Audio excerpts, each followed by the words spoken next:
சுயமரியாதைனா என்ன? தன்னுடைய மானத்திற்கு, தன்னுடைய கௌரவத்திற்கு ஒரு மாதிரி யாராவது நடந்துக்கிறாங்க, நம்மளை அவமானப்படுத்துகிறாங்க, நம்மளை அசிங்கப்படுத்துகிறாங்க, கேவலப்படுத்துகிறாங்க, நம்மளெல்லாம் ஒரு பொருட்டாவே மதிக்கல அப்படின்னா அந்த இடத்துல நம்மளுடைய சுயமரியாதை சரியுதுன்னு அர்த்தம். இப்போ ஒருவேளை என்னை யாராவது திட்டாங்க அப்படின்னா அப்படி எந்திரிச்சு போயிடுவேன் நான். யாராவது என்னை பார்த்து கேட்ட நீ எல்லாம் ஒரு ஆளா போ, நீ இருந்தாதான் உன் தயவுல தான் நான் இங்கே இருக்கனா போ அப்படின்னு நம்ம கிளம்பிடுவோம். அப்படி பல இடங்கள்ல நான் கிளம்பியிருக்கேன்.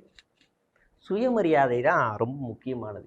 ஏன் இது திரும்ப திரும்ப நான் அழுத்தமா சொல்றேன் அப்படின்னா, தனிநபருக்கே இவ்வளவு சுயமரியாதை எவ்வளவு முக்கியமோ, ஒரு கொள்கையை வச்சுக்கிட்டு ஒரு பெரிய அரசியல் கட்சி வச்சுக்கிட்டு நடத்துற அரசியல்வாதிகளுக்கு சுயமரியாதை எவ்வளவு முக்கியம்.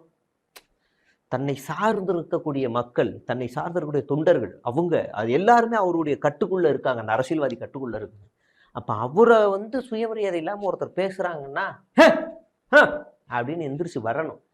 ஆனா எந்திரிச்சு வராம வித்தியாசமா ஒண்ணு நடக்குது. என்ன நடக்குது?